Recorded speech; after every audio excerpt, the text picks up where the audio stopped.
Tonight, we have breaking news as we come on the air in the West. A terrifying shooting unfolding in Midtown Manhattan. A suspect with a long gun opening fire at a well-known building housing NFL headquarters and Blackstone, an investment firm. What we've just learned. Also tonight, the life-threatening heat. More than 200 million Americans on alert in New York City. It'll feel like 104 from New Orleans to Raleigh. It'll feel like 110 to 115.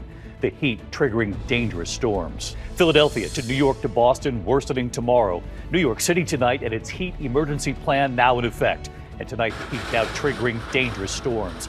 We're also tracking a deadly boating accident. At least 2 children thrown into the water, now dead. Other children in critical condition after a barge slams into a boat. Tonight, President Trump on the world stage pressed on Jeffrey Epstein and co-conspirator Ghislaine Maxwell, who just met with the Justice Department. The president now saying he is allowed to pardon Ghislaine Maxwell when he was asked about it, and said this about whether he ever went to Jeffrey Epstein's island. I never had the privilege of going to his island. The president describing what led to his falling out with Epstein. Tonight, amid the devastating images coming out of Gaza, President Trump now saying this is real starvation after Israel's claim there is no famine. The president saying you can't fake that. Tonight, the attack at a Walmart. New video showing the moment Good Samaritans confront the suspect armed with a knife, accused of stabbing 11 people. Throw the knife that way. Authorities tonight revealing who he appeared to target. Former NFL star turned college football coach Deion Sanders. Emotional today, revealing his battle with cancer and what he's now saying tonight about it all. Also, your health tonight, the new study on Alzheimer's, how you can slow the decline with some very simple steps. From ABC News World Headquarters in New York, this is World News Tonight with David Muir. Good evening and thanks for joining us here on a very busy Monday night. We do begin here with breaking news in New York City. A chaotic scene unfolding at this hour in Midtown Manhattan. Police say a gunman opened fire late today on Park Avenue on the city's east side. Tonight, ABC News obtaining an image of the suspected gunman, a man in a suit and sunglasses, armed with a long gun. We're told at least 2 people have been shot, an off-duty NYPD officer and a civilian. The alleged shooter then entering an office building, the headquarters of the NFL and Blackstone Group, an investment firm. Employees racing from the building with their hands up in the air. Those inside told to shelter in place. ABC's Juju Chang leading us off tonight right here in New York. Tonight, at least 3 people are dead, including an off-duty officer after a horrific shooting in Midtown Manhattan, inside the Park Avenue headquarters of the NFL and Blackstone Group. Sources telling ABC News the suspected gunman, seen here with a long gun and sunglasses, walked into the building and opened fire. Employees told to shelter in place, barricading themselves inside offices with furniture. Our Will Reeve on the scene. Here on Park Avenue, just blocks south of the building where it happened, there is a wall of light and sound, an overwhelming response from emergency services. Witnesses describing the terrifying scene. We heard multiple shots go off in quick succession from the first floor, and a lot of us just rushed into the room. Armed officers racing in behind the suspect, conducting a floor-by-floor search. Police say the suspect apparently barricaded himself on the 33rd floor and was later found dead from an apparent self-inflicted gunshot wound. And David, the FBI is now on the scene assisting the NYPD in this urgent investigation. Authorities tonight still searching for the motive. David? Nightline anchor Juju Chang with us here tonight. Juju, thank you. I know you'll be working this throughout the evening. We turn to the other news here tonight and the life-threatening heat gripping much of the country. More than 200 million Americans on alert from New York City right down to Florida, from New Orleans over to Raleigh. The heat index, when you factor in the heat and the humidity combined, expected to be well above 100 across the eastern half of the country. In New York City, it'll feel like 104. From New Orleans to Raleigh, it'll feel like 110 to 115. Authorities tonight are calling this a long-duration heat wave, the heat building from day to day with little relief at night. New York City this evening activating a heat emergency plan. Tonight, several states also bracing for storms and dangerous winds. New York City, Philadelphia, Boston with worsening conditions tomorrow. So meteorologist Jeff Smith has the forecast, and here's ABC's Victor Oquendo. Tonight, a life-threatening, long-duration heat wave has 200 million Americans desperate for relief. From the New Yorkers riding the subway. It's steamy. To the workers toiling in the Savannah heat. Today has been busy from the word go. We started riding calls early this morning and it was 90 degrees at 9 a.m. So it has been nonstop for heat illnesses. Anyone spending time outdoors is at risk. Pedro Rete telling me he keeps a close eye on his crew in this heat. When it's this hot, do you have to keep an eye on the other guys and make sure they're doing okay? Oh, yeah. Yes, sir. The city's fire department using these special ice-pack vests to keep their firefighters, who carry 75 pounds of extra gear, cool. Battalion Chief Wayne Eiffel says whether you're a firefighter or not, the message is the same. Hydrate. That's number one. We tell people if you're hydrating the day of, you're ready late. You need to hydrate for tomorrow, today. Back in New York City, authorities activating their heat emergency plan, opening cooling centers and keeping city pools open later. The heat and humidity also a perfect recipe for severe storms. Multiple tornadoes touching down in the upper Midwest Sunday, this one in Watertown, South Dakota. And David, there is no relief here in Savannah tonight. Even at midnight, the heat index is still 90 degrees. That just makes the body work harder to keep cool. And this goes all the way up the East Coast. Tomorrow, New York City will feel like 104. David? Yeah, these evenings do not let the body recover. Victor Kendall leading us off. Victor, thank you. Let's get right to meteorologist Jeff Smith from our New York station, WABC. Jeff, great to have you. It gets even worse tomorrow. Yeah, and David, these heat advisories continue in the New York City area right through Wednesday, but this is such an extreme and wide-ranging heat wave across much of the central and eastern part of the country. Extreme heat warnings in these purple areas. We're talking St. Louis all the way down to Jackson, Mississippi, New Orleans, Savannah up to Raleigh.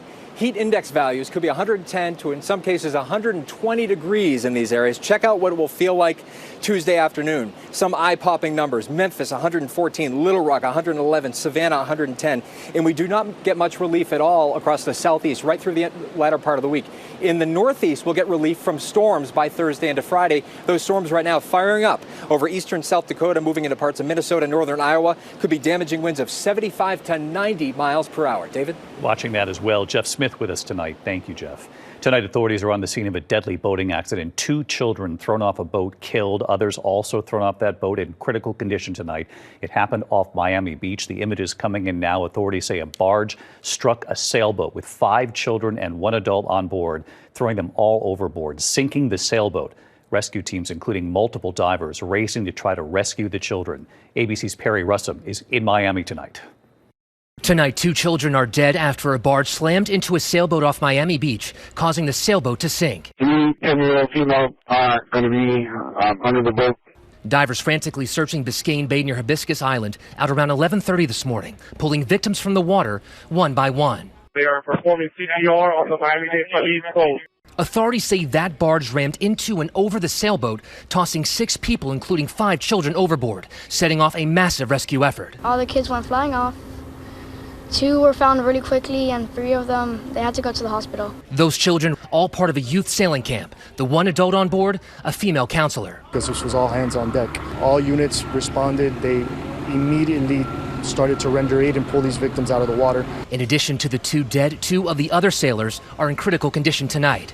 Officials say the sailboat remains submerged under the barge. And tonight, the Miami Yacht Club confirming the crash involved participants from their Youth Sailing Foundation. The Yacht Club says their priority is the safety and well-being of everyone involved. As the investigation gets started, we are learning new information from the Coast Guard. They say the children killed are 2 girls, ages 7 and 13 years old. The Coast Guard calling this absolutely devastating. David? Perry Russom reporting in tonight from Miami. Perry, thank you. There is also breaking news coming in from Nevada tonight. A deadly shooting outside a casino in Reno. Authorities say the gunman opening fire in the valet parking area. Authorities revealing more just moments ago. So let's get right to ABC's Trevor Roll. What have we learned, Trevor? Well, David, we just heard from authorities that 3 people are dead and 3 more were shot and injured after a man with a handgun walked up to the valet area of the Grand Sierra Resort in Reno and opened fire on a group of people. They say he tried to flee. He was confronted by security and by police officers. They say he opened fire on them as well. They returned fire, arrested him at the scene, and he was taken to the hospital. Now, a motive is not yet clear, but they did say he had multiple magazines on him at the time. This could have been far worse, and the resort says they are heartbroken by this senseless violence, David. Trevor Alt with late reporting for us. Trevor, thank you. Now to President Trump on the world stage, the Jeffrey Epstein controversy following him. The president with British Prime Minister negotiating tariffs, but pressed today by reporters on Jeffrey Epstein and convicted co-conspirator Ghislaine Maxwell, who just met with the Justice Department over 2 days. The president saying he is allowed to pardon Ghislaine Maxwell and then describing what led to his falling out with Jeffrey Epstein. Here's our chief investigative correspondent, Aaron Katersky now. Tonight, Jeffrey Epstein's accomplice, Ghislaine Maxwell, is asking the U.S. Supreme Court to hear her appeal of her conviction for sex trafficking Epstein's teenage victims. It follows Maxwell's extraordinary two-day meeting with Deputy Attorney General Todd Blanche, a closed-door interview that lasted 9 hours. Blanche, until recently, was President Trump's personal attorney, and today the president would not rule out pardoning Maxwell. Well, I'm allowed to give her a pardon, but nobody's approached me with it. Nobody's asked me about it. It's in the news about that aspect of it, but right now it would be inappropriate to talk about it. Trump and Epstein were friends for more than a decade, socializing in New York and Palm Beach. Today, the president said he never accepted an invitation to visit Epstein's private Caribbean island, where underage girls were allegedly trafficked for sex. I never had the privilege of going to his island, and I did turn it down, but a lot of people in Palm Beach were invited to his island. In one of my very good moments, I turned it down. I didn't want to go to his island. When Epstein was arrested in 2019, Trump said they hadn't spoken in 15 years. Today, the president describing what led to their falling out, that Epstein had hired Trump employees from Mar-a-Lago. Stole people that work for me. I said, don't ever do that again. He did it again, and I threw him out of the place, persona non grata. I threw him out, and that was it. I'm glad I did, if you want to know the truth. David, we still don't know what information Ghislaine Maxwell may have provided to the Deputy Attorney General, but we do know she is serving a 20-year prison sentence, and she wants out. David? Aaron Katersky with us here tonight. Aaron, thank you. This evening, amid the devastating images coming out of Gaza, President Trump tonight saying this is real starvation after Israel's claim there is no famine. President Trump tonight saying you can't fake that. Rachel Scott traveling with the president in Scotland. Tonight, the world seeing images like these. Desperate families in Gaza reaching through bars, begging for food. President Trump on the world stage saying yes, the people of Gaza are starving, and the United States will step in to help. I mean, some of those kids that's real starvation stuff. I see it, and you can't fake that. So we're going to be even more involved. The Hamas-run health ministry says 147 people have died from famine and malnutrition, 88 of them children. Today in Gaza City, this mother carrying home a single bowl of thin soup, her 3 children then gathering around to eat. But Israeli Prime Minister Benjamin Netanyahu insists there is no starvation.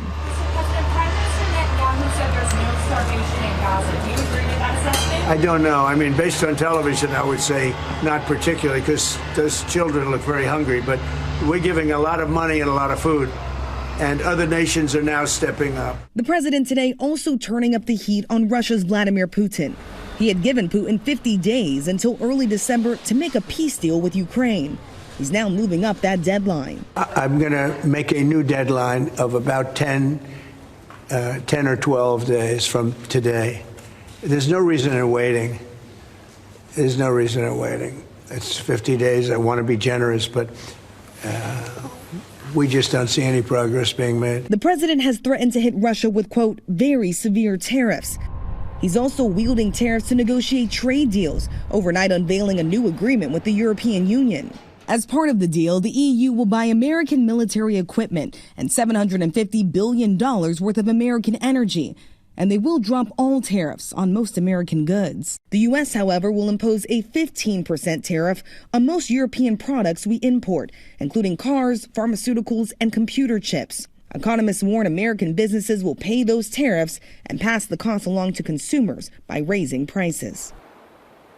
Another big part of why the president is here is to promote the family business. The president holding all of these meetings at the Trump family golf courses, and tomorrow he'll cut the ribbon on a new one in Aberdeen. David. Rachel Scott in Scotland for us. Rachel, thank you. Back here in the U.S. to the knife attack at a Walmart. Tonight we have new video here showing the moment that Good Samaritans confronted the suspect accused of stabbing 11 people. ABC's Mola Lengi is in Traverse City, Michigan tonight. Tonight, you're watching the moment police say these Good Samaritans jumped into action to take down a knife-wielding suspect who went on a random stabbing spree at a Walmart in Michigan. One man seen here pointing a gun at the suspect, yelling at him to drop the knife allegedly used to injure 11 people, including a Walmart employee. Derek Perry is the man holding the gun, now being hailed a hero. In an interview with ABC News, Perry, a husband, father, and former Marine, says anyone would have done what he did. I didn't think of anything other than trying to get him away from people and get him isolated and get him to put the knife down and just to kind of focus on me, and instead of everyone that was yelling and screaming in the background. Just have a seat right here. Today, the suspect, 42-year-old Bradford James Gilley, appearing in court, now charged with terrorism and 11 counts of assault with the intent to murder after police say he entered the Walmart around 4 p.m. Saturday and began attacking people near the checkout area with this folding knife that has a 3.5-inch blade. It seemed like all of the people who got stabbed and got attacked were people who couldn't physically get out of his way, like people in wheelchairs. Well, of the 11 injured, the worst off were 6 initially in critical condition. Tonight, David, all 6 have been upgraded and are said to be doing better. All right, Mola Lengi with us here tonight. Mola, thank you. And we should note there will be much more from that hero tomorrow morning on Good Morning America. In the meantime, we turn now to the urgent manhunt at this hour after a mother and father were murdered while hiking with their 2 young daughters. The daughters were not harmed. Here's Pierre Thomas.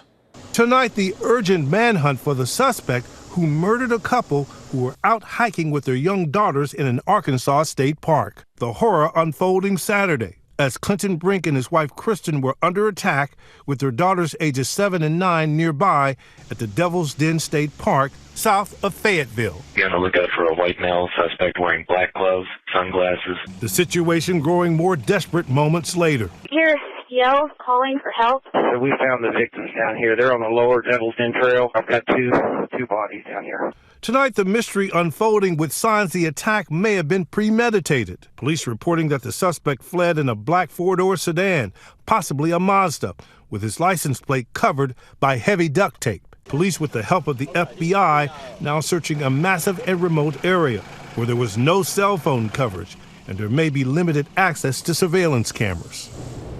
Police have yet to say exactly how the couple was killed. So many unanswered questions, but what they do know is someone incredibly dangerous is still at large. David? Pierre Thomas with us tonight. Pierre, thank you. When we come back here, agents stormed the cockpit of a Delta passenger flight in front of passengers, arresting one of the pilots, what he's accused of tonight. Also, just in a small plane, has crashed into a neighborhood, hitting a car as it was going down. 7 people raced to the hospital, including several children. And former NFL star and college football coach Deion Sanders, emotional before the cameras today, what he revealed about cancer and what he's saying about his future. In just a moment here. Tonight, the arrest on board a packed Delta flight moments after it landed in San Francisco. Federal agents boarding the plane, taking the 34-year-old co-pilot into custody. He's accused of sex crimes against a child, held on $5 million bail. Tonight, first responders are on the scene of a small plane crash in Palm Beach County, Florida. The plane skimming the top of a car as it was coming down, crashing just after takeoff. 2 people on board the plane, 5 people in that car, including 4 children. All of them have been taken to the hospital. When we come back tonight, the new study on Alzheimer's and how you can slow the decline with some very simple steps. And former NFL star and college football coach Deion Sanders, emotional in front of the cameras today, and what he revealed. To the Index, and tonight, 2 new studies suggest certain lifestyle changes can help delay the onset of Alzheimer's. In both studies, researchers say moderate exercise, changes in diet, and mental stimulation can all help slow cognitive decline in older adults who are at a higher than average risk of the disease. Researchers also suggest participating in structured groups helps older adults stay sharp.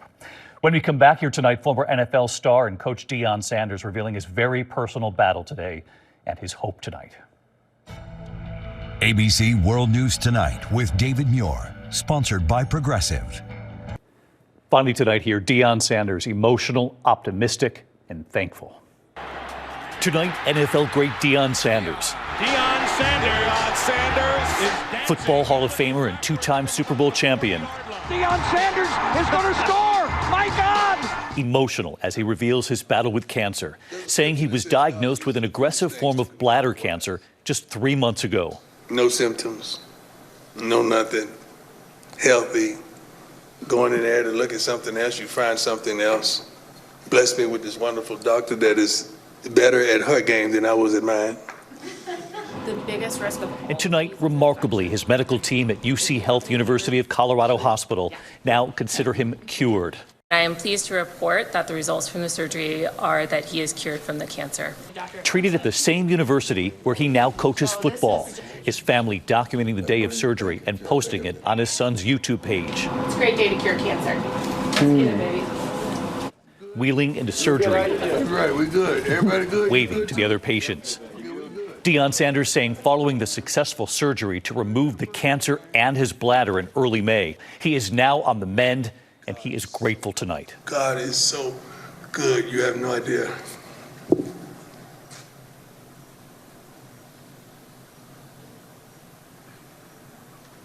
You have no idea. Tonight, Deion Sanders now looking forward to his 58th birthday next month and continuing to coach. We're gonna leave everything out here. With a new message for everyone watching. Men, everybody, get checked out. Get checked out. Because it could have been a whole another gathering if I had. We are rooting for Deion, and we are glad he's on the other side of this. Can't wait for that 58th birthday. I'll see you tomorrow night. Good night. David Muir, the most watched newscast in America. And now, ABC's World News Tonight has won the Emmy for Best Live News Program for the third year in a row.